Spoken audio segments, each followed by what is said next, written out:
Okay, I think, is the mic working? Yes, it is. We're waiting a few minutes while Mayor Sarno works the crowd.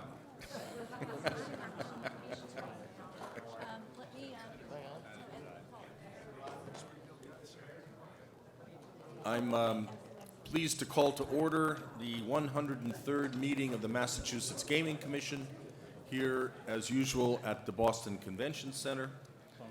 The first item of business is the 90-minute presentation for the Western Mass Casino applicant, technically called Blue Tarp Redevelopment, but colloquially known as MGM.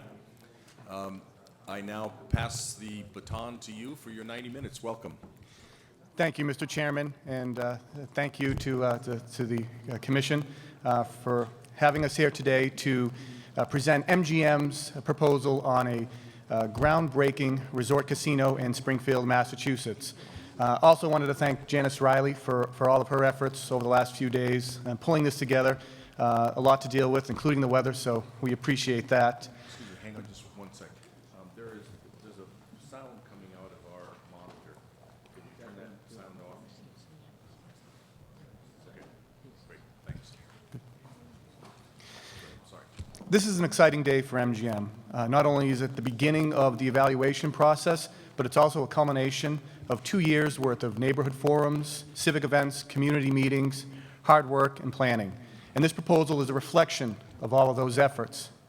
And it's also representative of a vision that was inspired by a resilient city and its mayor, and is a vision of a native son of New England, Jim MURREN. So with that, I would like to introduce MGM's chairman and CEO, Jim MURREN, to talk a little bit about his company, his talented team, and MGM's vision for Springfield. Thank you, Marty. Mr. Chairman, fellow commissioners, thank you for having us today. We're very excited about being here. Before I get going, I wanted to note a few important people that are here in the audience. Of course, Mayor Sarno, the great mayor of the city of Springfield. Thank you for joining us, Mayor. And Kevin Kennedy, I see, is back there, also known as Coach or Chief Development Officer. We have 3 city councilors from Springfield, Cateri Walsh, Michael Fenton, and Tim Rook. And I just saw Jim Rooney from the Massachusetts Convention Center, and I'm happy that you're here. Thank you very much. We also have a bunch of MGM folks here. Many of them will be presenting, but those who are not are notable. We have Alan Feldman here, who, in addition to his many MGM roles, also serves as the chairman of the National Center for Responsible Gaming and is the source of information on that very important topic. And Jody Collins is a homegrown talent. We recruited her from Smith College last year, and she's now part of our MAP program. I think from a standpoint of thinking about MGM, we are a large company, a Fortune 500 company. I think we're 292 and climbing.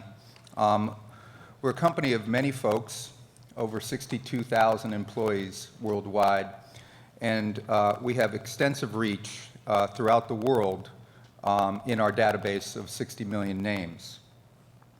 We're a large hotel company with 42,000 rooms just in Las Vegas alone, and many restaurants, food and beverage outlets in general, retail stores. We have more convention space than the entire city of New York City, and we have a large panoply of entertainment options. We are a luxury resort operator. I understand you learned a little bit about Forbes 5 stars yesterday. There are actually 5 of them in Las Vegas. We own 3 of them. There are actually 3 restaurants in Las Vegas that got the 5 stars. We own 2 of those. And there are 4 spas in Las Vegas with a 5-star. We got 2 of those as well. And if you need to know more, hop on a flight right now and go to Aria, the hotel we own, where the 5-star award presentation will be held this evening. Entertainment is in our DNA. It's really the lifeblood of our company, and we do it better than anyone in the hospitality business. We are by far the largest and most important company as it relates to entertainment in hospitality. We sold an astonishing 7 million tickets to venues last year alone. And of course, our arenas are infamous for their sporting events and concerts. And if you want to see that young man in the lower right, Floyd Mayweather, you need to go to the MGM because he's never fought anywhere else. And I think that's important because our project in Springfield is rooted in the great entertainment history of that city, and our connection with the Mass Mutual Center will afford us an opportunity to bring folks back to the city from all parts of the region. We're a large retailer as well. We'd be one of the largest retailers as a standalone company in the United States, and we have all the important relationships that would be important to a resort here in the Commonwealth. And we understand how to develop retail that is appropriate for the market, and we've been working now for 2 years with the folks of Springfield, listening to the kinds of desires they'd like to see from a retail perspective, and we intend to deliver on those expectations. We have more James Beard award-winning chefs than any company in America, from Tom Colicchio to Michael Mina to Emerald to the ladies that run Border Grill. And we have developed an F&B program for Springfield that will marry the best of the international culinary talent with some really great local talent. Our goal is to be as local as possible to celebrate and promote the talents of the local folks in Western Mass, and we've been well on our way to securing many of those contracts. To say we're a casino company really misses the point. And in fact, in Las Vegas, as an example, where we own 10 resorts, and we are the dominant player in that market, gaming represents but 30% of our total revenue. We are a substantial non-gaming company, the largest by far in Las Vegas. And in fact, I'm proud to say that in every market in which we operate, whether it's in Las Vegas or Mississippi or Michigan or Atlantic City, we are the #1 player in those markets. We build the best, we staff with the best employees, and we believe we provide the best service. And we're more than just resorts. We're a collection of iconic symbols that represent as aspirational as the mansion at MGM to the award-winning gold-certified Caesar Pelli-designed Aria to our entertainment venues. We are entertainment. We are the only company in front of the commission that has ever built to a gold level of LEED, and of course we will do so as required by law. In fact, we do that everywhere we go. So what is the Springfield opportunity? It's one that I'm particularly engaged in and excited about. I went to school not far from Springfield in Little Trinity College in Hartford, Connecticut, and I was an urban studies and art history major there. And I've been intrigued by the great history of this wonderful, great city. And I think it's important to take a step back before we move forward and think about the greatness of Springfield and its great, rich, thriving history. This, of course, was the original Silicon Valley. This was the hotbed of innovation. There were over 150 different manufacturing facilities in the city of Springfield with extraordinarily diverse workforce in its heyday. It was a center of innovation and, of course, has boasted so many firsts that have been important to the evolution of America. It also, of course, has a rich entertainment history. Who could forget the concerts that have graced the Civic Center in years past? Every major performer felt that Springfield was a must-do on any one of their tours. And I know this firsthand because way back in my day, when I was at Trinity, I went to this concert, the Kinks. I paid $9.50 for a ticket, which I thought was a lot at the time. And time after time, folks from around the region would go to Springfield, seek out Springfield for its very important entertainment heritage. Of course, that has been lost. And it's been lost temporarily because of competition to the south. But we intend to bring that back because of our relationships, which are preeminent in the entertainment industry, and we're already doing that now. I want to take a moment to reflect on our journey. I saw as I started speaking that Paul Pignelli is here. There is Paul. Paul is the most amazing advocate for his city of Springfield, and his enthusiasm for the city really was I was very touched by that. We began this journey with Paul back in 2012, and Paul introduced us to so many local folks. We met with the mayor on so many occasions. We met with folks that lived in all regions of Springfield to try to understand what it would make, what it could be to build a resort in that city. And Paul shared the passion for the city and its true greatness that lies within it, and the idea that we could bring back a lot of that gritty greatness, and that's what we expect to do right now. Because of Paul and the folks we met, we planted our flag in Springfield back in August of 2012 when we announced that this is where we would like to try to secure a license in what was at the time the most competitive region in the Commonwealth. We were but one of 5 major resort companies that had sought out an opportunity in Western Mass. So we got to work, and we do what MGM does quite well. We just kept our head down and kept working and met with literally hundreds of people throughout the community, went to neighborhood by neighborhood. We literally attended hundreds of events, talked to vendors, talked to public safety, went to jobs fairs, hosted jobs fairs, went to and had supplier and diversity meetings. We had career fairs. We talked to the folks about what they would hope to see, and we were listening for the better part of 2 years because we believe that Springfield should decide what kind of resort it should have, not any operator. We are merely the conduit to try to bring that vision to reality, and that's what we've been trying to do ever since 2012. And we were fortunate enough in a hotly contested competition to be chosen by Mayor Sarno on April 30th, 2013.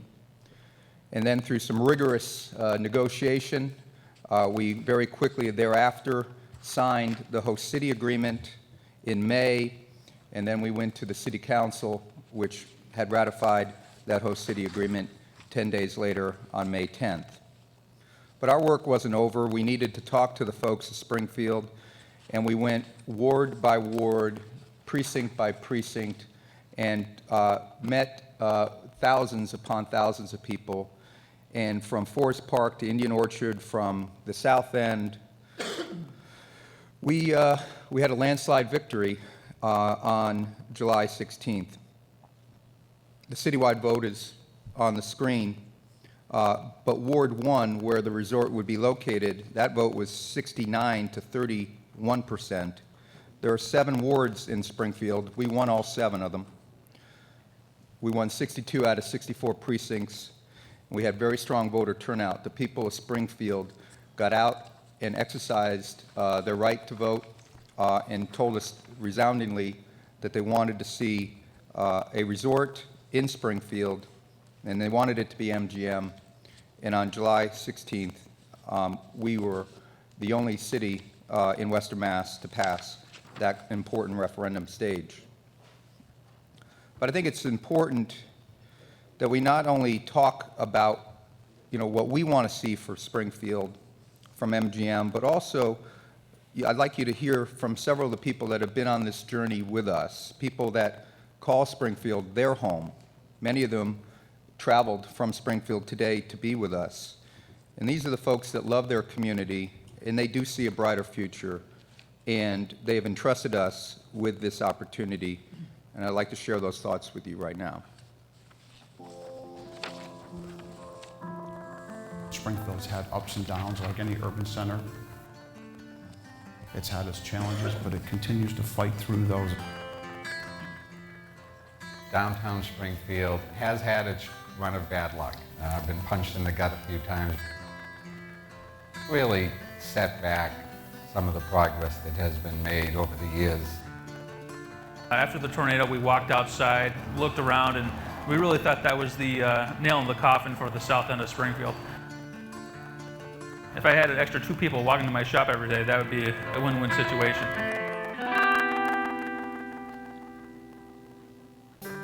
I'm Springfield born, bred, and proud. Springfield to me gave opportunity to my mother and father. I'm first generation. My parents were immigrants, but opportunity was given to them here in the city of Springfield. My roots are here. My dad was born and raised, graduate of Springfield Tech High, and my grandfather owned a couple of stores. Ice and oil business in the South End, and the fancy fruit and imported goods. This is where I grew up, right here in the heart of the city, in the south end. My family and friends still live here, work here, are patrons of all the local retail. It's important that we grow that and make sure it's available for my children. Springfield's been around for a long time, before the United States was born. Okay, think of it, 1636. We have so many firsts here. We've accomplished so much here. You know, we have the first armory, George Washington's armory right up the street, the first automobile. You know, we have so much. It's time for us to get back to our greatness again, and we're on the eve of that. The latest developments now on Springfield's casino choice. Springfield Mayor Dominic Sarno and MGM President Bill Hornbuckle signed a host community agreement. The role that MGM has played in Springfield over the last 18 months is incredible. They have really become a part of the community of Springfield. They really have ignited this energy to rebuild the South End, but it's also something that affects the whole region as one. As Springfield goes, Western Mass goes. And as long as Springfield is healthy, I think the region is healthy. They create jobs in the building, and they create business opportunities and jobs outside the building. That's the right formula. It would give you opportunity for entertainment. It is not all about gambling. This is an entertainment where you can go and take your wife or take your children and just walk down the street. You know, there's going to be opportunity for them just to enjoy the pleasure of that. I felt more included in a project like this, and also with, you know, the movie theater and the bowling and then the apartments. It just felt like more. It felt like more than what you would expect it to be. Springfield is a very diverse community. The South End alone is a majority Hispanic enclave, and you have 50% of the city is minority. So for MGM to have a huge commitment to diversity is very paramount for Springfield. They really have, from grassroots down to the pillars of the community.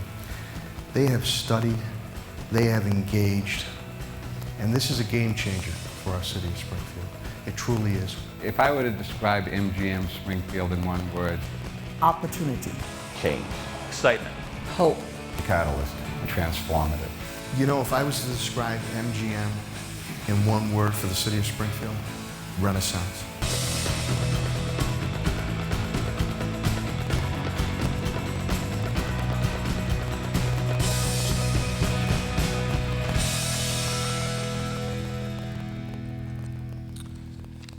And so at this moment, I have an honor to introduce the president of our company, who, like me, is from Connecticut. So I guess I have to make a confession. I do give a damn about Connecticut, as I'm from there. I just want their money to come here. Bill has been in the gaming industry for 34 years, without a gray hair to show for it. And he has operated some of the most important resorts in the gaming industry, including several of the resorts that we own at MGM Resorts. He is the president of our company and responsible for all of our development opportunity. He is my great friend and partner, and now Mr. Bill Hornbuckle. Thank you.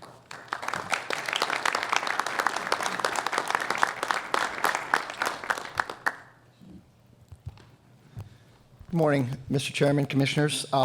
It is a pleasure to be here this morning. When I think back, we've been at this 2 years. and to finally get an opportunity to stand before you and show our wares. For us, this is a moment of pride, a moment of great pride. We have spent, as I sense and hope you get to pick up through this presentation, a great deal of time, energy, and money in getting us to this point. Our story, I'm also the Chief Marketing Officer for the company, and so I'm going to talk a little bit about marketing before I get into the project itself. And part of our story, while we dominate many of the markets we're in, most notably Las Vegas, and Jim shared those numbers with you, we are also a key regional player. In Mississippi and in Detroit, and you're looking at roughly two $800 million projects. Those projects were positioned, and we've operated them better part of a decade. They're market leaders. And so we come to you not only with a great deal of knowledge on how to run casino resorts in a destination place like Las Vegas, and ultimately, as you know, in Macau, but with a great deal of inherent knowledge on destination resorts. And at the core of that marketing is a program we call MLive. It is our core loyalty program, and in it is 60-odd million customers. 30 million of them, or roughly half of them, have joined our loyalty program. And in our industry and in our business, a one-to-one relationship with customers is essential. And so we know 30 million people. In the last 18 months, 11 million of them have been active. And what I mean by active is they've touched our casinos, our resorts, in some way, shape, or form. If I put a pin in Springfield today and I draw a 90-mile circle, there's 250,000 people we already know in this region, and we're not here. Remembering, while we've been represented and our brand's been well represented at Foxwoods, that was a licensing arrangement, and so people know our brand well, but that we have not had an opportunity to access that database on behalf of Springfield and the Commonwealth. With that program, we have created additional strategic relationships that reach out into the various communities that we're trying to attract. And so what you can see here is a chart that talks to banking relationships we have with credit cards, lifestyle relationships we have with entertainment and nightclub operators, social engagement through MyVegas. We have 500,000 people today who will engage on a social game with our company. Lodging giants such as Hyatt and Royal Caribbean. We do today about 200 rooms a night in Las Vegas through a direct program with Hyatt. Additional gaming programs. We are partnered with Ameristar and soon to be Pinnacle Ameristar because they're in acquisition mode that enables us to attract those customers to Las Vegas as a reward mechanism and ultimately transplant them, help motivate their casinos as well as our own resorts in Las Vegas. And the important one, and the one I want to point to here, is Southwest. Southwest is key to Las Vegas. It provides over 40% of the air traffic into the community. We do 230,000 room nights a year with them, and they have a hub, as you know, and they are a significant player also in Hartford at Bradley. And so we have already reached out to them about taking programs that go beyond a local reach and a regional reach and talking about how we bring folks to Western Massachusetts. They're very excited by that, as we are, and as you can appreciate, out of 250,000 room nights a year, when we speak, they do pay some attention to us. It's a great partnership. The other thing I want to talk about, and it's been alluded to and Jim made reference to, and while I'm also a Connecticut boy, I went to East Catholic High School before I migrated from UConn to UNLV, wanted to be a hotel major. If you take a pin, and what really attracted us other than Paul's passion, and it was Paul's passion one day in a conference room that got us to go to Springfield. But if you take that and you take a pin and you put it in Springfield and you draw a 50-mile centric circle, you can see where our marketplace is. And what you will see is 30% of our revenues as projected, which you got in the RFP, we're slated to attract from Connecticut. You will see we're right in the target range of Mohegan and Foxwoods of note. And we really, with a couple of exceptions, depending on where the ultimate casino gets located in the east, don't touch that region. So out of all of the places, particularly with the 91 corridor, we are ideally positioned to go into Hartford and attack. And we know how to do that, and we can go well down into Connecticut, and we know we can take some Mohegan share, most notably. And so if you look at our map and our target map, it looks something like this. And this is the marketplace we tend and hope to play in if we're granted this license. The other thing that we've done, and I think we've done this exceptionally well, particularly with Jim Rooney's help and his staff, and in citing the location, the adjacency of it to Mass Mutual Center is not lost on us. And looking at, which I think, and I think we all believe this, the The vast majority of what the legislature went through in putting forward in terms of the regs and the requirements and the law said you have to take advantage of local facilities and basically not harm them. Not only are we not going to harm them, we have brought them into our enterprise. We will not have a ticketed venue. Our venues are Springfield's venues, most notably Mass Mutual Center, Symphony Hall, and City Stage. We have guaranteed through an MOU, which again is in the RFP, 12 shows annually. Guaranteed means we will be the promoter, the underwriter of those, so that those facilities don't go at risk. I can assure you that marketing agreement goes well beyond promoting any and everything else that happens there, whether it be the hockey team, the basketball team, and any of the other programming. We're very excited by those facilities. They're great facilities. We think they're vastly underused, and we know how to leverage on them. And we have already started. Jim spoke to this briefly. You probably have seen, if not, we've hosted already, Key already, at Mass Mutual. PBR we brought. Pitbull last summer, was it last summer, last spring? Memorial Day. In the Mass Mutual Center, and we brought, help me out here, our friends at the top, Boys to Men into Symphony Hall in September as well. And so we're already activating, bringing the community to life, we hope, and trying to show the kinds of things that we can do. And I think what's critical about this, because Jim talked to the great concerts that was there, I don't think it's lost on anybody that when Mohegan built an arena, they put radius restrictions, as we would do in Las Vegas, by the way, on performers. And so it became Springfield. If you're going to come to Mohegan, you can't basically go to Springfield. We have a little leverage in this subject. We think we're highly competitive given Las Vegas and all that we do there. And I can assure you, when talking to some of our promoters, the notion of routing traffic through Springfield will be a discussion that will occur. The other thing, and the other piece I know we can help with, particularly as it relates to Mass Mutual Center, is it's got 70,000 square feet of basically brand new, because it's underutilized, meeting and exhibition space.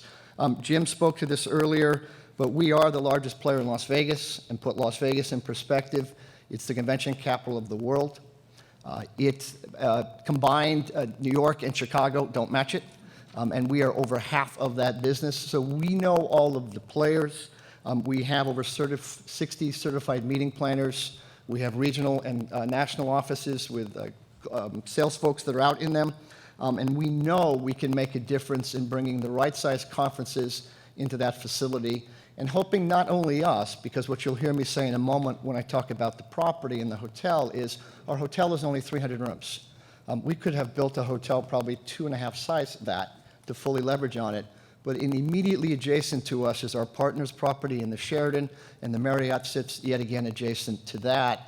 And so the view is we can help bring Mass Mutual back to life through entertainment and conference, obviously take advantage of our own facilities, and those facilities that we think are desperately underutilized in the Springfield marketplace.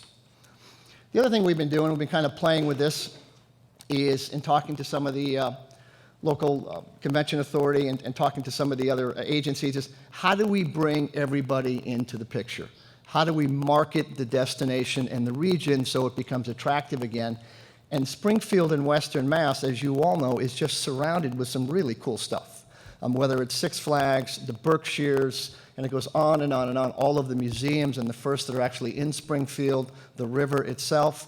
And so we've started this campaign. You'll begin to see some of these up. Some of them are cute, come for the hoops, stay for the games, and it goes on and on and on. So we've put some time and energy into thinking about how do we bring not only MGM and Springfield, but Western Mass back to life. Switch gears a little bit here. Also in the legislation, and wise on the state's behalf, was conversation about make sure you don't hurt the lottery. And so you would think, and maybe other competitors might think, well, the lottery is competitive. There's only so much gaming dollars in a marketplace. We've taken a little different view here. We think it's synergistic, and we hold the rights to a piece of a patent that enables picture-in-picture technology onto a video screen, and in this case, a slot screen. And so what you're looking at is a standard slot machine that you might find in MGM Springfield, and at the bottom you see picture-in-picture. And so imagine you are playing a machine, you go to leave, you've played for an hour, you've won $53, and you go to cash out, and before you cash out, it says to you, hey, would you like to play one last time? And so up on the screen gives you an opportunity to do Powerball, play Lucky Stars, or no thanks, I want my $53. You push Powerball, you get your pick 6, you play your pick 6, and then remember, in today's environment, we don't use hard coin, we use ticket distributors. So the technology is inherently built into the machines already, and out pops a ticket, not your distribution ticket for your $53, but now it's $51, or how much that ticket was, whatever my math is. You get the idea. And you walk away with a lottery ticket. We would believe this technology can be deployed across the floor. I'm not committing that yet, but we know it can be done. But the essence is, the reality is, we think this is synergistic to our core business. We think it's compelling. The lottery commissioner is also, a lottery commission and the folks on staff, because we have shared this idea with them, also think it's compelling. And so on a go-forward basis, if we're given the opportunity, we help to deploy this and ultimately become the Commonwealth's largest lottery distributor, because we did note there's a small commission on that as well. Onto the project now, which is my primary role here today. You, I think, all by now have seen and know the project site. It is an amazing site for so many reasons for us. Most notably, while it's a shame that they restricted the Connecticut River, the fact that it's immediately adjacent to the 91 Quarter and the 291, both into Eastern Mass and down into Hartford and up from there, it has a unique opportunity where literally there is an exit ramp here and an entry ramp here. With the exception of our Biloxi property where we built the highway that literally drops into it, we have never seen a site with such immediate and encouraging access. Because any project of this scale, obviously traffic is a consideration for the community, and we think this is ideally suited for that. We've also noted, and I've talked about earlier, but the other great amenities that surround it, other than the Mass Mutual Center, the Basketball Hall of Fame, somewhat restricted on an island. We think we can help in terms of programming and direct reach out in terms of transport to get people back and forth. Symphony Hall, Union Station. We know Congressman Ritchie has a great deal of plans for that, and we've actively agreed to participate in trying to bring that great venue back to life as well, because we think it would be important. And so when you look at the actual site, again, we've gone through acquisition mode, option mode of about 50-odd parcels. Not easy. We're still talking about a downtown core area.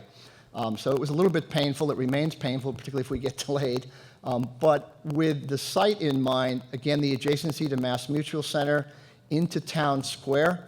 For those of you who have been, it's New England exemplified in terms of a town square. There's a building here called 31 Elm that we're talking to the principal about bringing it back to life as a boutique hotel. And the other thing that was so important to our design, and you'll see this in a moment, is the other side of Main Street. And the term inside-out casino was one we coined in explaining this. How do we open up a venue like this where it's immediately accessible and helps the surrounding communities come to life? And so the blue zone of note, although there are others, clearly, is a zone that we've concentrated on in trying to bring to life. But again, the freeway access was pivotal to this site.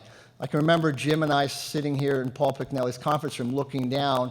The expression blue tarp came from, at the time we had met Paul, the tornado had just gone through, and literally the buildings, all of them, were covered in blue tarp, if you were wondering where that namesake came from. And then again, this is an aerial. You'll see this more inherently in a moment, and I'll walk you through the site, at the project, but you can, again, from a proximity to the freeway of note, here is the main parking facility, hotel, and around to the main property. Springfield, as Jim spoke to, and as you all know, has some amazing architecture. We have spent some great deal of time in some respects with the Historical Commission, talking about what's relevant, what's important to them, what the do's and the don'ts are, and more importantly, from our own design and listening to the people of Springfield, how do we incorporate their thoughts, their wishes, their aspirations, and how do we make this a place that they would be proud of? This is not a casino in the box, a term we keep hearing about. I don't know who coined that phrase, but while overused, this was about taking the great architecture that's there. And so this building, 101 State Street, the original home of the Mass Mutual Insurance Company, this is Main Street State. This is 73 State Street. We're going to use as the front of the hotel. And the original Armory here, I'll show you, will anchor an entertainment plaza that we're going to create. And so we've taken those, and here's the layout now of the property. To put you in perspective, on the top of the screen is Main Street.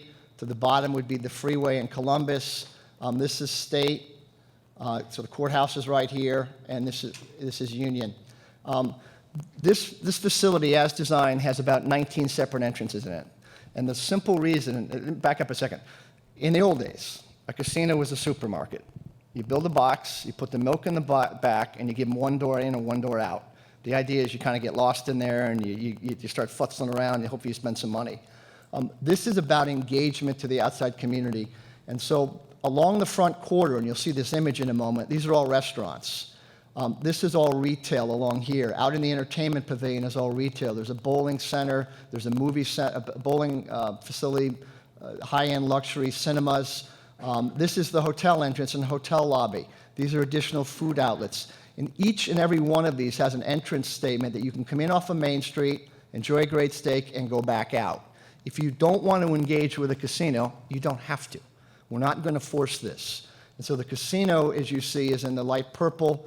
This is the VIP areas immediately adjacent to the garage. So you can begin to see a layout that speaks to Main Street, that has an engaging entertainment plaza.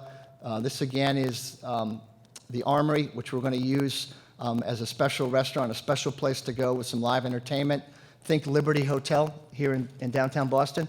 We've actually talked to those same architects to bring this amazing building back to life. It's got some challenges, you can appreciate. It's 300, 200 and something years old, but we love this facility. And so you'll see in a moment as I go through these renderings, this whole thing come to life. This is a view, if you're coming up Main Street, looking obviously back into the core of the downtown area. Couple things to point out here. These are, what you're looking at is outside gardens. This is up above the casino. And so one of the reasons we did this is a unique element we're bringing in is residential. These are 53 market rate apartments. We hope to bring young professionals back into the community. I know some of our own folks have said, I want one of those. So this will not be a hard sell. And you can drop down. There's entrances and egress here back into the city. You're looking over, this will be the entertainment plaza, the parking facility. This is conference and meeting space. And in the backdrop is a KPF design. There's a 300-key hotel that we took the general notion, you'll see this in a second, to blend some contemporary in with some amazing architecture down below. This is street level. You've probably all seen this image. If I took the word MGM off it, I would defy you to tell me that's a casino. This is meant to blend in. This was designed with Springfield in mind. We have activated and talked to many of the owners of this side of the street. This side of the street is as important to us as this side. If we do not make downtown Springfield compelling and attractive and safe, public safety around this subject is an extreme. We get it. We get the brand that Springfield has attracted and what we need to accomplish to make this a great destination. So our plan is not only to activate our own side, but clearly the balance of Main Street. And so that's a view from the Main Street. We looked, when I talk about entertainment plaza, it will have a combination of retail, so we looked at some of the great retail plazas in the community, surrounding communities. Chuck Irving, our development partner who's here, dragged me to Legacy Place. I'm familiar with, we're all familiar with Blueback Square. We went down and understood that environment, what it brings, how it works, what's good, what's not. And so from that, we ended up designing our own place. This was an entertainment plaza that some of you may have been to Staples Arena down in LA, and this is the plaza that exists there. The notion is you take activity, and to the extent weather permits, and bring it outside. And so again, you don't need to engage with a casino environment. This is about bringing downtown Springfield back to life. If we succeed there, the casino will take care of itself, I promise you that. We understand the task at hand isn't just about MGM. If we don't bring Springfield back, we're not going to succeed, and we've wasted a great deal of time, energy, and about $800 million trying. So when you look at now what we've created, this is the exterior plaza. It anchors around the Armory I mentioned. It wraps all the way around, and so up here are luxury box cinemas. You've probably all been to some of these now. You can go and spend silly money on a movie ticket, but they bring drinks to your big cushy chair. It's a fun environment. Down below is a large sports bar that has interactive bowling in it and some other fun stuff we want to engage. There's retail. This is an outside area to do things. This happens to be ice skating. We can do many things in this area. This is interactive television and radio. And then there's retail that surrounds this whole corridor. And this is a park that exists today that will be expanded upon to put some more green back into the area. This is the same environment for the holidays. You're going to get the idea of the festivity of it all and hopefully the attractiveness of it all. And then back around to the other side of the building, this is the hotel tower. Again, here's we've blended KPF contemporary design. And what you can see we've done here, I showed you 73 State Street, that building. That is the skin of 73 State Street. That will stay intact. And we've implied, this part is not real, we've implied, and we're going to replicate the balance of that building as if it were going directly through this new and contemporary structure. This building has an amazing lobby to it and a great entry statement, and so we're going to use it as a facade, if you will, but it'll keep the street scheme, it'll keep the architecture in play, and we're very excited by that, that chance to do something special. And yes, these are real rooms. These aren't in a studio anywhere, these are real rooms, but what's relevant about the room up on the right, this is our Detroit room and the room we're going to emulate here in Springfield. And these are some additional suite products that would also help from our Detroit property to bring that scale and substance. We are going to be 4-star. Springfield is not a 5-star marketplace, at least yet. And so we want to cater to that and make it viable and make it attractive and a value proposition for our consumers. Then inside the casino, you can see it's warm and it's rich and it's contemporary. This is one of the views as you would walk in from Main Street if you went through that MGM door I showed you earlier. And then if you walk your way through the facility, there's a large food market. This is an opportunity for us to bring in several of the regional folks. There'll be a Frigo's Deli from Springfield, La Fiorentino Pastry Shop from Springfield. Some of the other restaurateurs, we are bringing in Tom Colicchio from our portfolio. The James Beard Award winner doing an Italian steakhouse. Michael Jordan Group's bringing us Belly Q. It's a Pan-Asian concept out of Chicago. We're bringing Be Good Burgers here from Boston. We're bringing something called the Roasting Coffee Plant from Detroit. You watch coffee being produced. This next thing is the fly-through of the project itself, and it speaks for itself, so I will quiet down. This is seen walking and going up Main Street.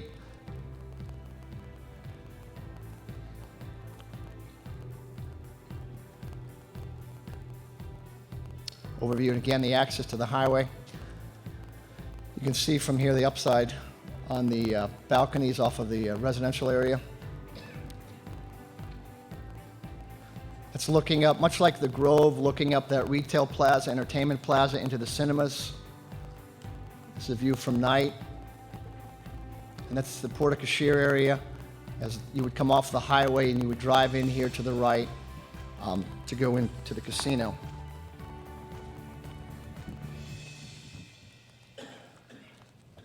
And then just a quick interior.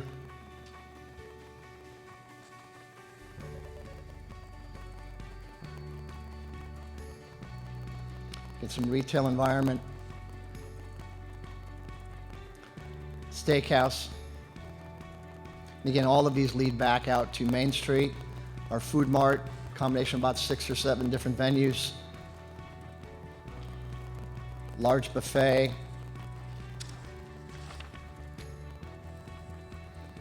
Cafe, coffee shop opportunity, and an extension off into the lobby. So again, you can see from the inside, relatively straightforward, clean, contemporary, and we think attractive to the right market. And then the overall facility, yet once again. So that is our story. We have had a great deal of passion in creating this.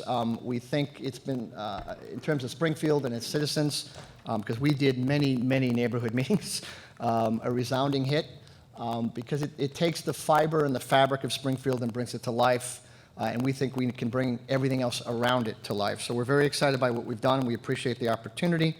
And next, I'd like to bring up Phyllis James. Phyllis is our Executive Vice President and Special Counsel for Litigation, and our Chief Diversity Officer for MGM Resorts International.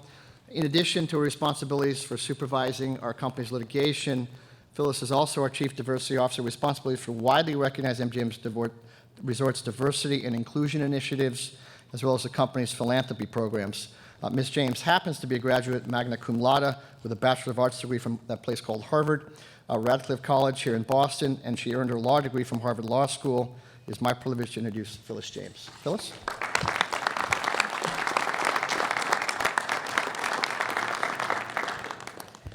Well, thank you, Bill. Good morning, Mr. Chairman and other commissioners.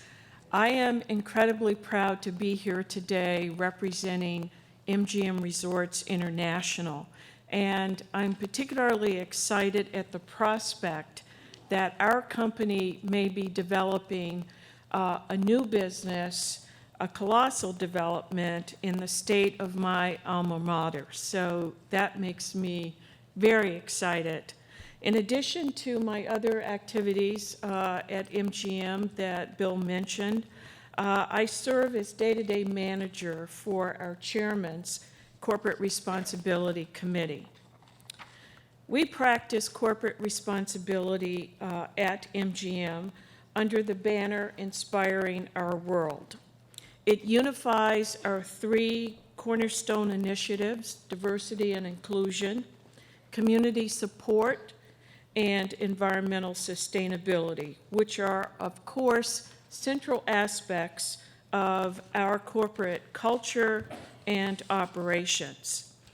In fact, I'm pleased to say or point out that last year, our chairman, Jim, was selected by Corporate Responsibility magazine as one of 2013's top 5 CEOs in the nation for corporate responsibility. I joined MGM Resorts back in 2002 in large part because of its pioneering diversity initiative, which was the first of its kind in the gaming and hospitality industry when it was introduced in year 2000.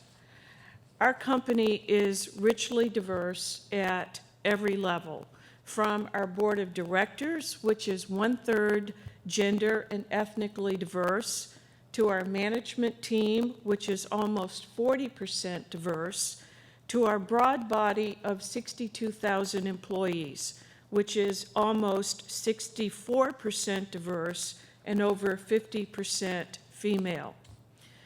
In our culture, diversity and inclusion lie at the heart of our people philosophy and our core values of integrity, teamwork, and excellence. We conduct continuous programming to foster a culture of an inclusion and excellence that fuel innovation and superior guest service, which are the hallmarks of our company.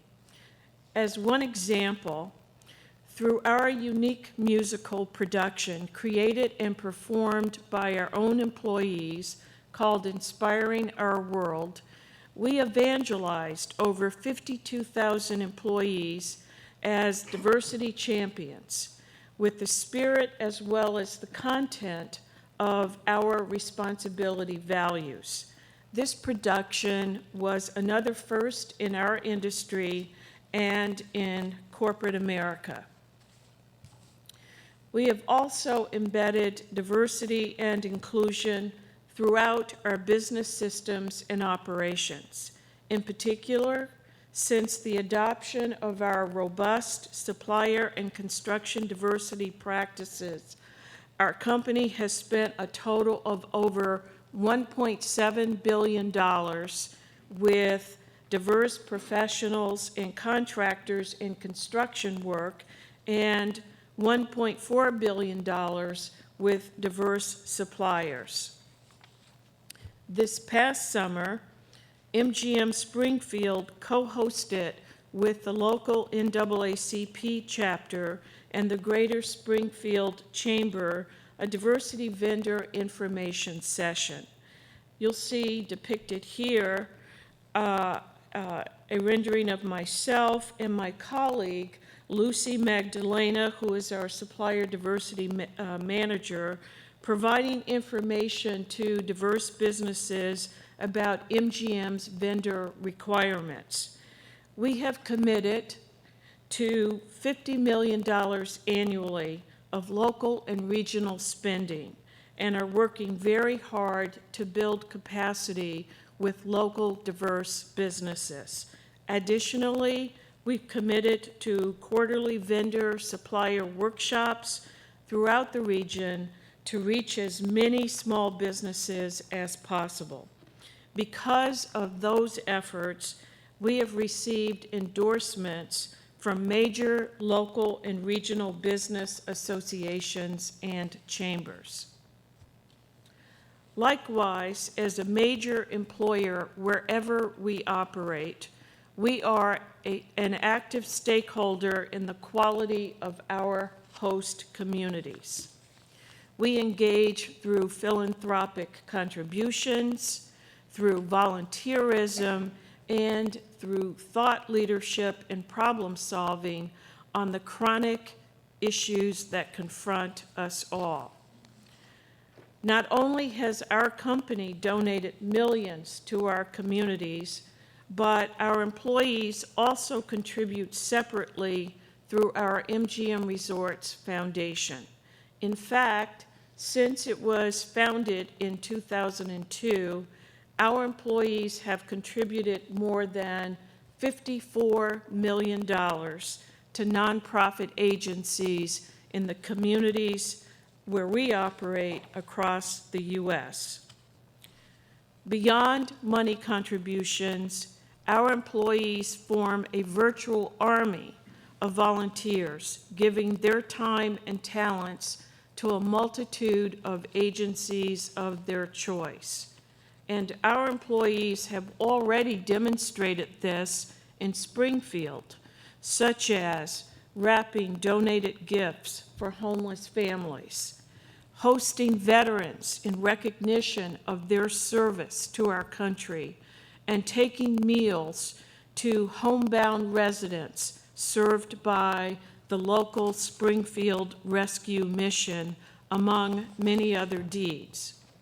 We know at MGM Resorts that we cannot cure all of the ills that afflict our society, but we want our legacy in our communities to be a shared belief among community residents that this is a better place because MGM Resorts is here.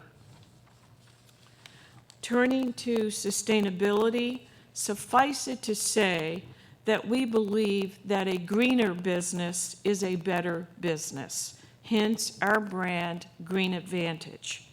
We constantly seek to drive innovation in sustainability because it increases efficiency in our operations, it decreases our use of natural resources and reduces pollution, all to the benefit of both our business and our environment.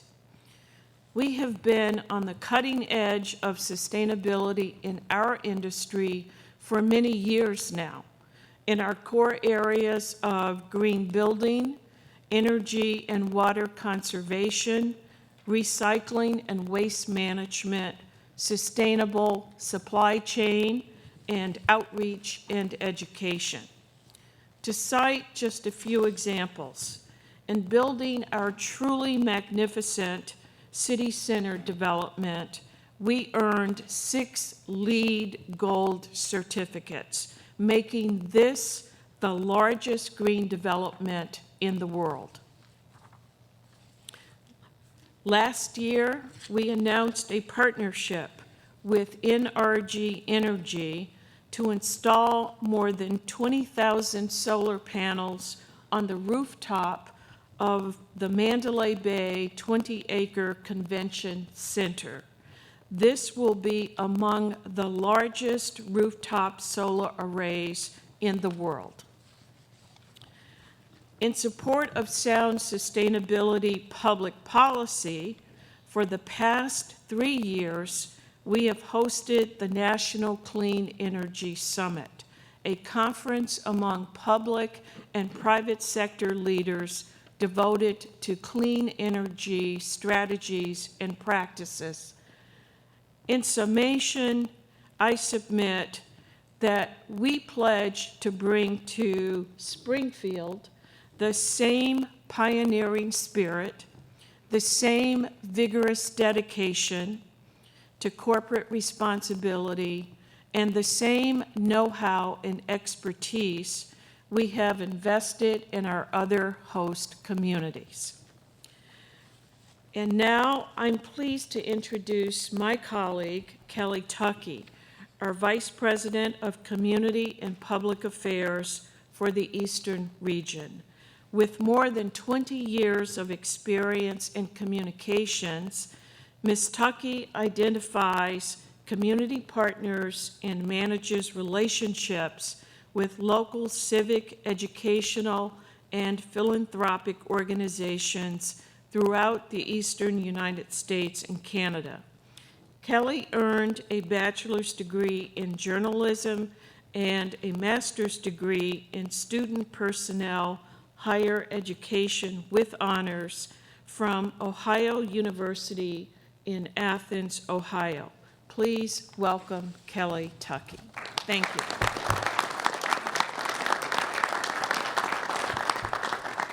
Good morning, Mr. Chairman, Commissioners, and I have to acknowledge the very quiet crowd from Springfield. I'm glad you're here today. It's great to see all of our friends and neighbors.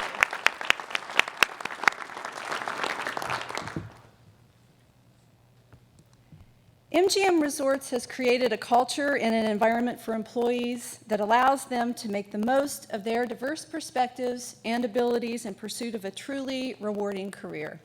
We support them by providing quality benefits and outstanding training programs. Our team-driven customer service philosophy means that training is a priority for our company. The MGM Resorts University provides a best-in-class curriculum supporting our employees in their career aspirations every step of the way, from day one with a comprehensive new hire orientation program to supervisory skills classes and many options for management development. Sometimes you need a partner where each one brings something to the table for the benefit of both. And our example is the Culinary Academy in Las Vegas. The Culinary Academy was born of a need to sustain hospitality jobs in Las Vegas, and it's a partnership that we formed with the Culinary Union and the Bartenders Union.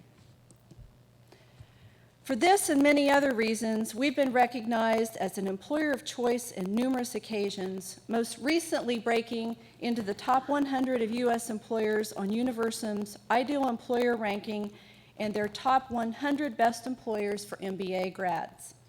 In addition, we were recently named one of Achiever's 50 most engaged workplaces in the United States, and the Institute for Healthcare Consortiums singled out our company's direct care health plan as one of the most innovative and effective.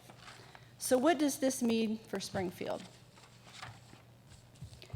MGM Springfield will employ 2,000 construction workers, which is equal to over 5 million construction labor hours over a 2.5-year construction period. Upon opening, we anticipate that the project will create more than 3,000 permanent direct jobs in more than 400 different job classifications and an estimated additional 2,200 indirect or induced jobs. So that's 5,200 jobs in total working on the facility itself and around the facility. These jobs are good-paying jobs with a comprehensive benefit plan. 80% of the jobs are expected to be full-time, and 90% of the jobs will be staffed by residents of Western Massachusetts, with 35% from Springfield proper. We believe these jobs can be sourced from the local region based on the significant unemployment and underemployment in the area, particularly in Springfield, our host community. Now, this map shows the number of people unemployed in the greater Springfield area, and this constitutes 81%, or 16,134 of the unemployed workforce in all of Hampden County. In fact, Springfield and Holyoke have among the highest unemployment rates in the entire Commonwealth. Springfield has 10.5%, and Holyoke has 10%. According to labor market trends in the Pioneer Valley from 2008 to 2010, those with less than a high school education accounted for more than twice the number of those with a high school education found in the civilian workforce. So to bridge this gap between the skill set of the existing workforce and the requirements for our positions, we have already signed a number of memoranda of understanding with state, regional, city, and private employment support agencies to support the sourcing, training, and assistance for the unemployed and underemployed in the region. And with direction and involvement from our team, these agencies will focus on job readiness training, hosting career fairs, teaching interviewing techniques, and providing soft skills training. As Phyllis alluded to earlier, we've already begun some of this work with a demonstration of those very activities this past summer in Springfield. In addition, many of these agencies will assist applicants in obtaining their GED, assist them with basic math and literacy skills, and computer skills training as necessary. Many of the unemployed and underemployed seek assistance from their neighborhoods, their family members, and their churches and their cultural organizations. So with this in mind, MGM Springfield has relationships already with a number of organizations throughout Western Massachusetts to further our commitment to creating a diverse workforce, and we have spoken with several others regarding support and sourcing a diverse employee base for our resort. Veterans are an important candidate for MGM. One of our most successful new partnerships is with the American Red Cross, where MGM launched our Boots to Business program. This innovative training program has supported returning vets in their transition to civilian careers by helping them apply their leadership and work experience to jobs in our industry.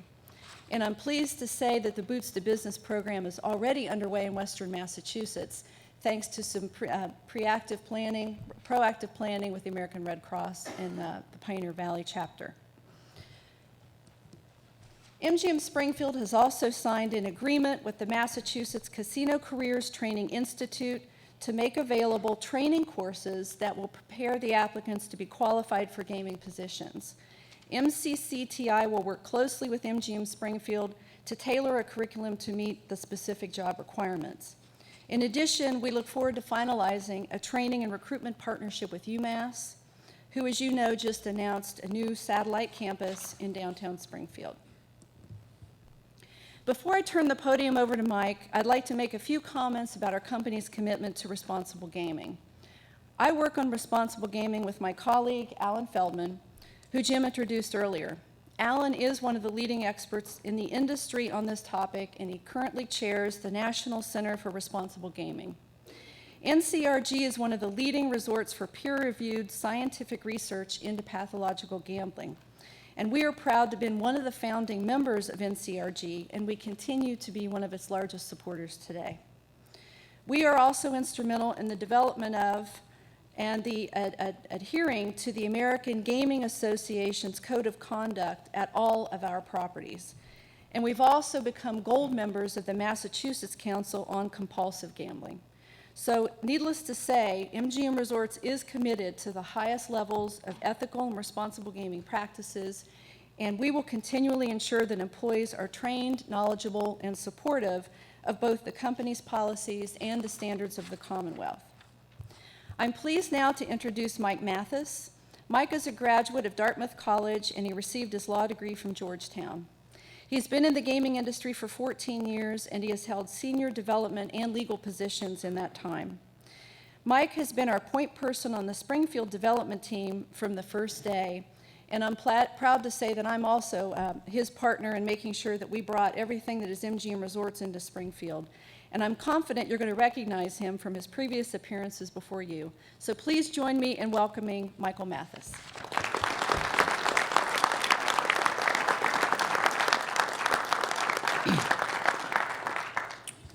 Thank you, Kelly. Thank you, Mr. Chairman and fellow commissioners. I'm very proud to be here today and to be able to be part of this project and to present. I want to talk about the relationship we have with the host community and our surrounding community in the region. As you know, that's an important aspect of the Gaming Act. It's a very progressive piece of legislation, and it's something that on a day-to-day basis, I sometimes think of as the best Gaming Act I've ever seen and sometimes the worst. That photo sticks in my memory. It's a very joyous scene, culmination of a lot of work. But what it really speaks to is the commitment we made in Springfield with the city of Springfield, the mayor and his team, the coach, Kevin Kennedy. I had a few different names for him earlier in the negotiations. He's the guy that said no. He's the guy that said not enough. But I'm walking a fine line today because I want to talk about the great deal that Springfield cut, which is tremendous. But I've got my boss here, and I don't want him to think that we were taken advantage of. So I'll just say we cut a perfect deal. That agreement, which is public, 100 pages, is a 40-year commitment by MGM to the city of Springfield. It provides for over $25 million in payments and taxes, which equals over $1 billion over its life. MGM, we're told, will be the largest taxpayer as a result of this agreement if we're fortunate enough to win the license. Our host community agreement isn't just about payments, it's also about our commitments. When it comes to employment, I've got the clicker, I guess. Sorry. When it comes to employment, as Kelly mentioned, we made a commitment to 2,000 construction jobs. And we're implementing a plan to make sure that happens to develop our project. We committed to over 3,000 permanent jobs. And as Kelly mentioned, we'll also have induced indirect jobs that brings that total over 5,000. We committed to 90% employment from the region. We'll bring 10% from our other markets to train up on the highly skilled casino positions. And we also committed to the city of Springfield, which desperately needs the positions. 35% of those jobs will come from the residents of Springfield. We also made a commitment on public safety. We worked early on with Commissioners Conant from the fire department and Fitchett from the police department because we're partners in ensuring that public safety is taken care of in the project. We want to help rebrand and continue the great work that the mayor has done to rebrand Springfield as a place to enjoy, to come back to some of its greatness. Our agreement provides for $2.5 million up front, which will provide for chase vehicles, it'll provide for officers, it'll provide for fire inspectors, it'll provide for patrol cars and bicycle patrolmen downtown. I saw an announcement today which was it was both sad and very joyous, which was the retirement of Michael Ash, the sheriff. We did a poll for our project, and one of the things that came back were astronomical numbers about Sheriff Ash. He's a wonderful man. We've met him. He's on our site. He's been a partner of ours, and I want to congratulate him on his retirement after 40 years.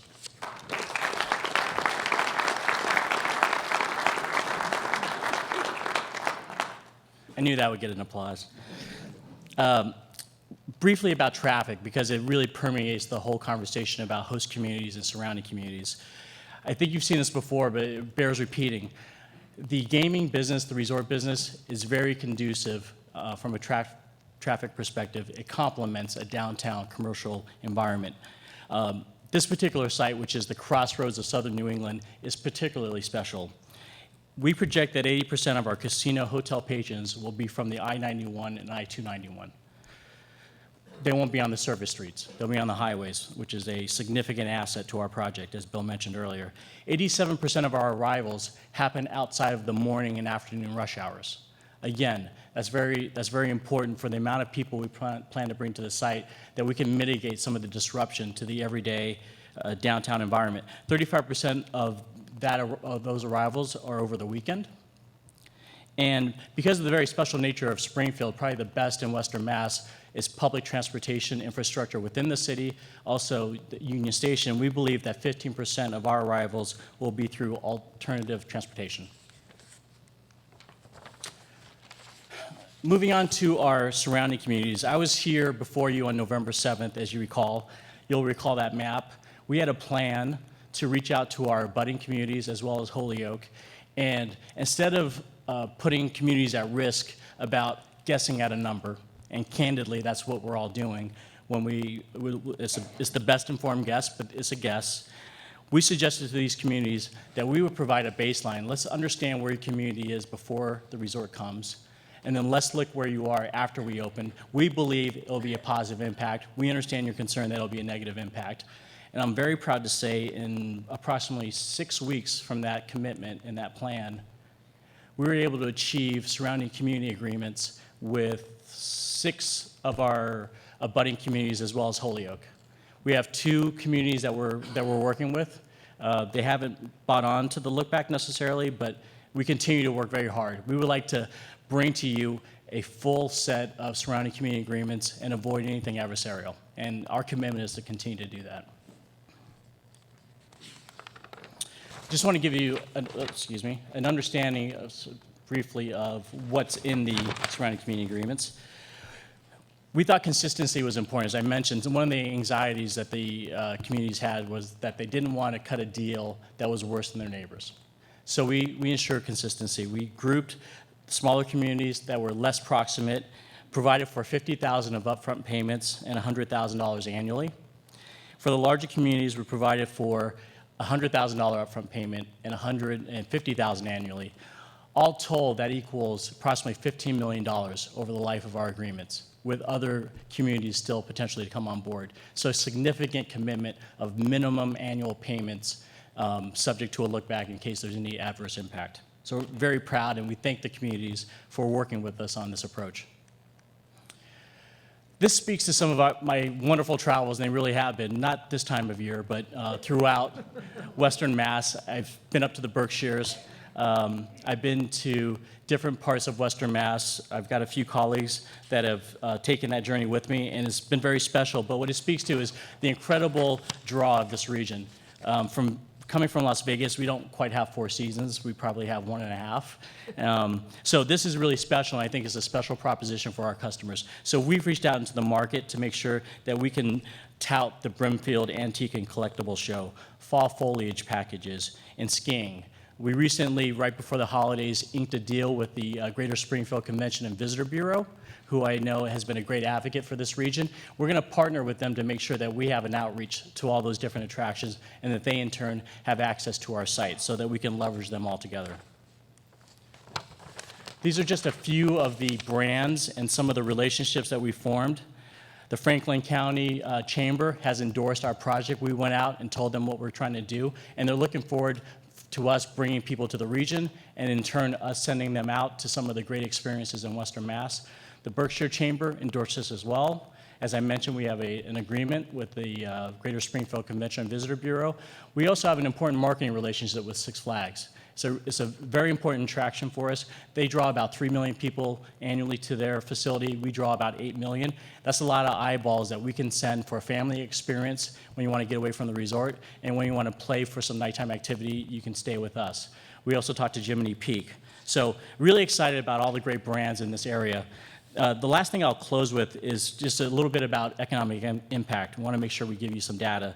In addition to the $50 million we plan to spend annually with local vendors and suppliers, we also will contribute over $130 million to the Commonwealth in gaming taxes, sales taxes. We believe through increased lottery sales, not mitigation, not mitigating a drop-off. We're going to increase sales is our belief. And we also believe that we'll contribute between 175 and 200 million annually in payroll to the Commonwealth. So very excited about this project, very excited about what it'll do for Western Mass and also for the Commonwealth. Thank you. I'm gonna welcome our chairman back to the podium. All right, Mike, stay here for 1 second. Okay. Before I conclude, we'd like to make an announcement. As Mike has mentioned, he's been here from the beginning, and if we're fortunate enough to be awarded this license, We wanted to not miss a beat, and we've asked Mike, and he's agreed to accept the position. Mike Mathis will be the president of MGM Springfield. He's going to...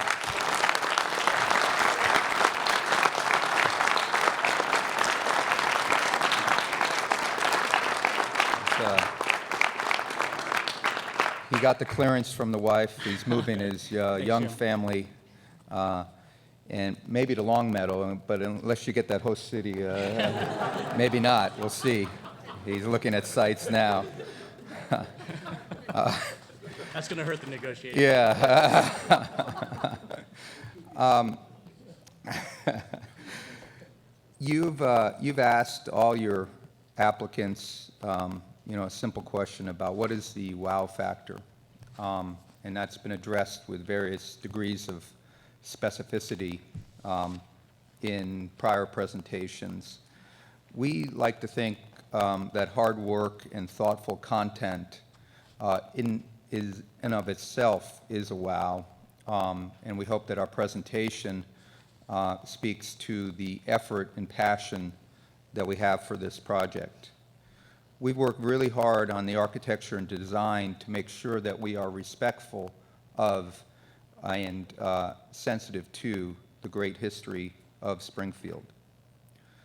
We tried to explain how we view our company and what it means to be a member of MGM Resorts, and how proud we all are to work for a company that is diverse and inclusive and thinks about the environment and community activism.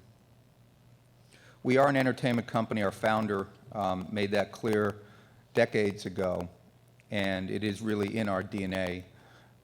We love to entertain, we love hosting folks, and we love to bring that energy to the city of Springfield.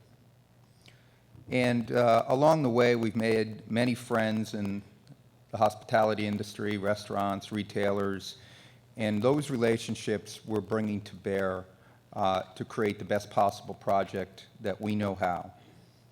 This type of resort hasn't been done before. The type of resort that could be a catalyst of an urban revival. It's the one I'm most passionate and interested about because of how I've studied my life and my career. We have tried very hard to be the kind of employer that people are proud to work for, an employer of choice, making good decisions and living by a set of core values that we can all articulate that are important to us, and we believe that leaders need to lead. And in all of our communities, that's the kind of corporate individual we think we are. And we believe in the revival of Springfield. We believe in its capability, in its promise. We believe in the men and women that we've met from the mayor on down. And the people of Springfield believe in us.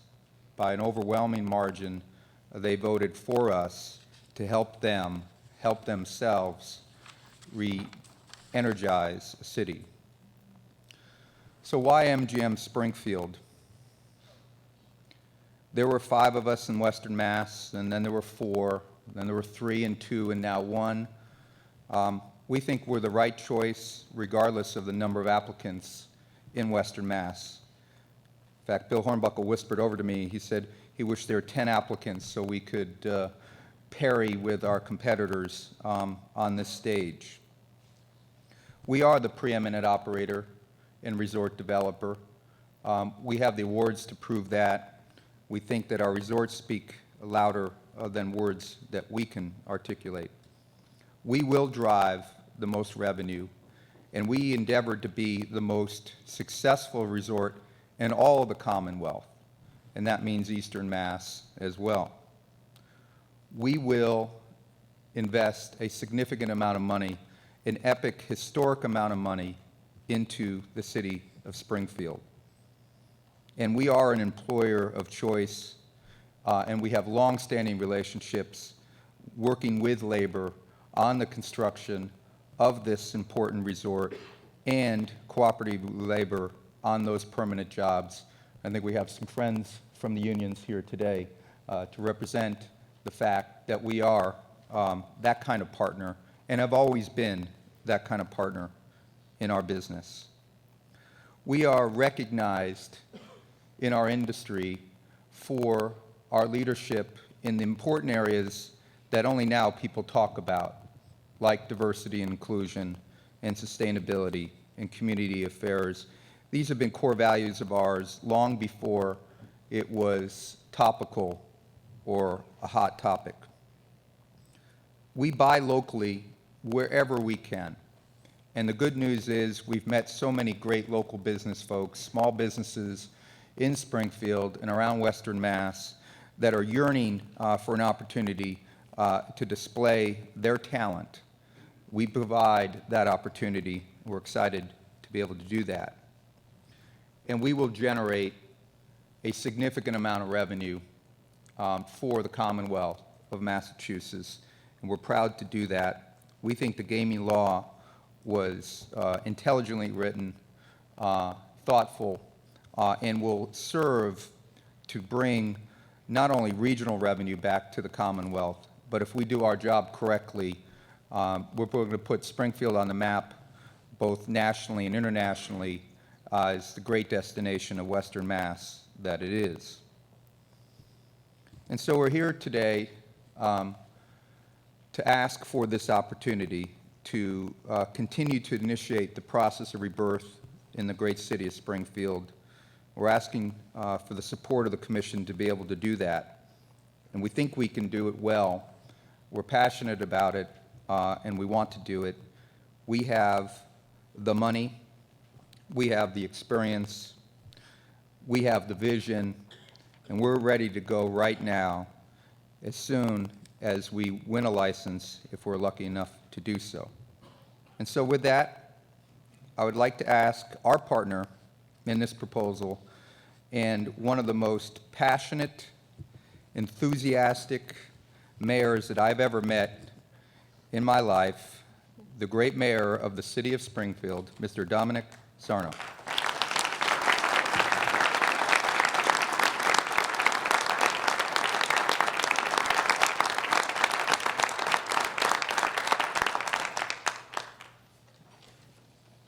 You see what happens when you strike a deal?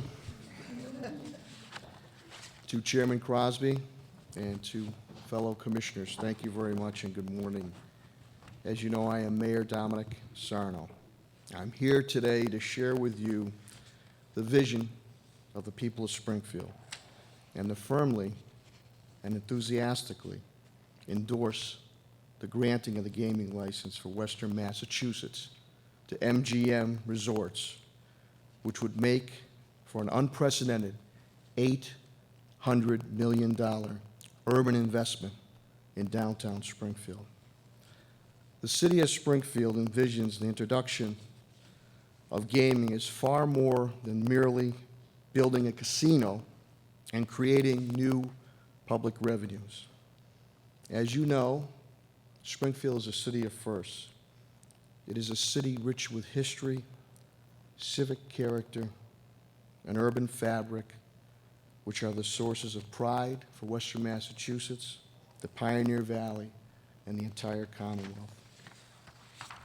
Therefore, as host community, we are here today in support of this investment in that urban fabric by this internationally renowned developer in the very heart of downtown Springfield. This opportunity is especially timely and poignant for Springfield, given the devastation and the economic hardship of the tornado, the 2011 tornado. From the outset of this process, I knew that we must do this thing right, which meant that we must focus the potential to create sustainable economic development by utilizing the casino as an economic engine and as an urban investment in the fabric of our city and our region. At my direction, the Springfield Redevelopment Authority was a proactive leader in working with the community to set forth a planning framework and a detailed development criteria to achieve this goal. Specific development guidelines with clear objectives were thoughtfully created.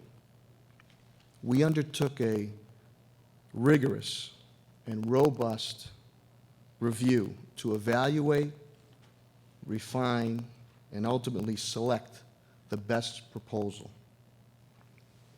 In order to gain the support of the city's civic, business, and community leaders, which you see many of them behind me, and I thank you for attending today, we insisted that the successful bidder create a plan to produce far more than just a standalone casino, but one that would include new convention and meeting business, new tourism visitation, new destination entertainment, new shopping and dining experiences, and something that was near and dear to my heart, new market rate residential, and also a mixed use of development in the heart of downtown.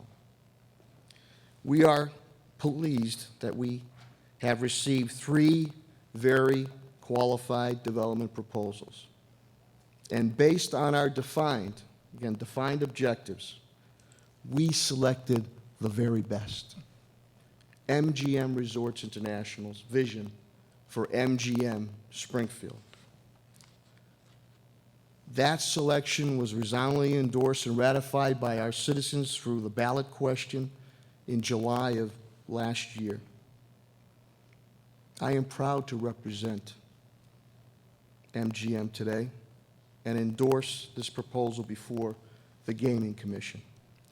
The Springfield Redevelopment Authority and its team have been working very closely with MGM to secure the commitments and the redevelopment process milestones embodied in the host agreement in order to ensure the Gaming Commission that what the city desired, what I desired and the city desired, and MGM has promised will in fact come to reality with the quality and character reflective of the traditions of Springfield and the pride of the Commonwealth. You see, cities are and always will be the lifeblood of the Commonwealth. And we will use the MGM casino investment as a means to keep our city strong, alive, vibrant as an urban hub. I assure you that by granting this license, the Gaming Commission will put in motion a precedent-setting urban redevelopment mechanism for Western Massachusetts, the first of its kind anywhere, as Jim and Bill have mentioned, which I know all the Commonwealth will see as a source of civic and community pride for decades and generations to come.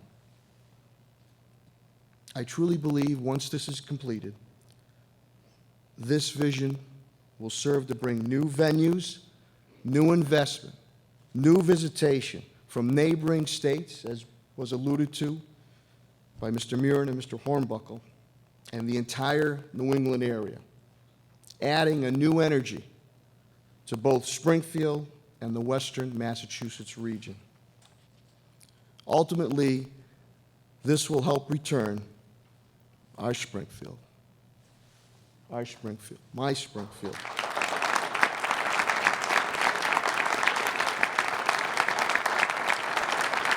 to its historic position as the economic and cultural urban center of Western Massachusetts and the Pioneer Valley.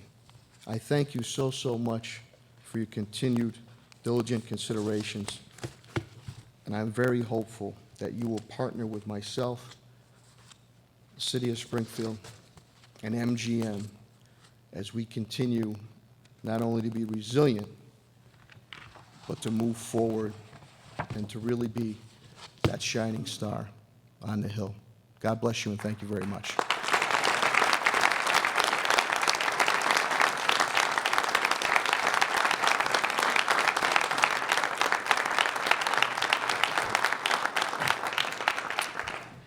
Incredibly, I think we're 1 minute over. But it was a late start, if I remember. So we're going to take credit for being under. If there's any questions, of course, we're happy to take them. Otherwise, we really thank you for for allowing us to present today. Mr. Chairman. Fascinating, informative. Congratulations on your new position.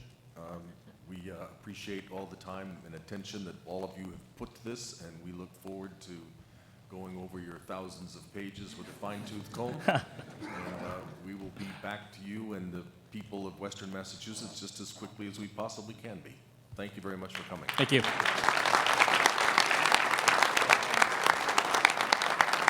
We will take a quick break, about a 15-minute break while we set up a different way for the rest of our regular commission meeting.